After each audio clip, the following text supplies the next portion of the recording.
your possession. Not that God has a grudge that he doesn't want to enrich you. Not that God has a problem that he wants to make you rich. Not that God has a problem to expand your territory. But there are enemies that are within you. The Bible says there was enemies. These enemies, they were Hittites, the Girishites, Amorites, the Canaanites, and the Perizzites. The characteristics of the Amorites: one, it is pride. Even when God wants to take you more higher, he considers number one, how can you behave among your brothers? If God has given you amekuonjesha kitu kidogo, something so small that you are too arrogant that nobody can control you, nobody can talk to you, those are the enemies of possession. The Amorites were proud, they were boastful, they were cunning, they were arrogant. Proud people can never be advised. Proud people can never, you can have everything, but at the end of the day, the same things that you have, they can destroy you. So one of the greatest sickness and disease that is in a man's life, because every man has a capacity of pride.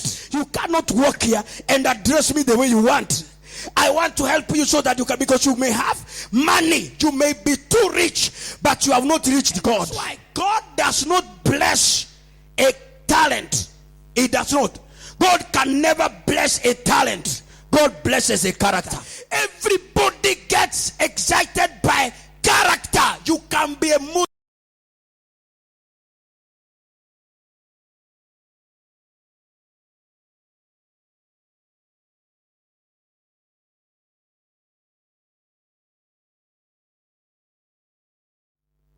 I say you may be too rich here on earth. You may possess everything here on earth, but in the spiritual realm, you are still very poor. No matter how you want to go higher and higher, because when you are possessing the land, thereof, the Bible says, in the land there's milk and honey. In the land there's gold and silver. In the land there are many things. There are things God can give you, and if you're not careful to manage yourself, God will allow you to be destroyed over it. How can you behave when you are rich and poor? How can you behave? There are already guys in the city. There are people everywhere. They have never been elected even as a mayor councillor. They call it MCA. They have never been elected even a mayor councillor at an MCA. He's an aspirant, but he's already calling himself Mheshimiwa. What do you think about it? Mtu maskini hajuai kujicontrol. Pride is a sickness. It is cancer. It destroys you one by one. The most corrupt people even in this country are not even the rich people. The poor who are giving the bribes on the roads. Who are giving bribes? 50 bob, 20 bob. Who are giving those bribes on the roads? Poor people. That's why you see poor people can remain poor forever. That's why Jesus even himself said that the poor shall remain among you forever. Why? Because if a poor man does not know how to change and behave in the process of having one blessing. Mwanamke ndio mara ya kwanza kuendesha gari, ametoka familia maskini, hajaiguza hata gari ya steering, anashika hivi, amefungua mkono, ameekelea hivi. Hello, sasa mama nani? Sasa mambo. Let me tell you, even those nonsense you are displaying, heaven is a witness. You will stay there and you may not even go any level. You go lower. So when God amekuonjesha tu, amekupatia baiskeli na iko na kiti ya kubeba boda boda, that time you are too big, that time you are too proud, that time you are too strong, that time you cannot listen to anybody, and that is what is happening. That is an enemy of possession. Are you seeing somebody even with a car, gari yake hajaiko na gari, by the time ako na gari anasumbua watu, anasumbua bibi, anasumbua watoto, anasumbua relatives, anasumbua kila mtu.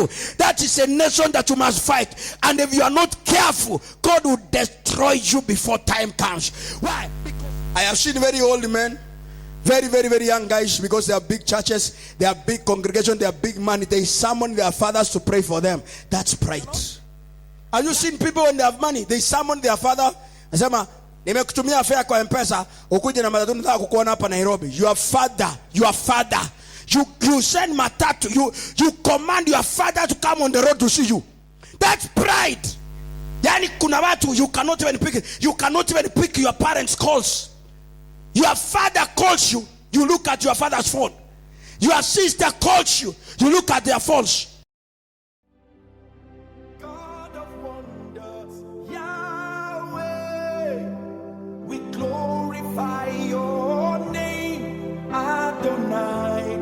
You reign, and forever you will be our God, Yahweh.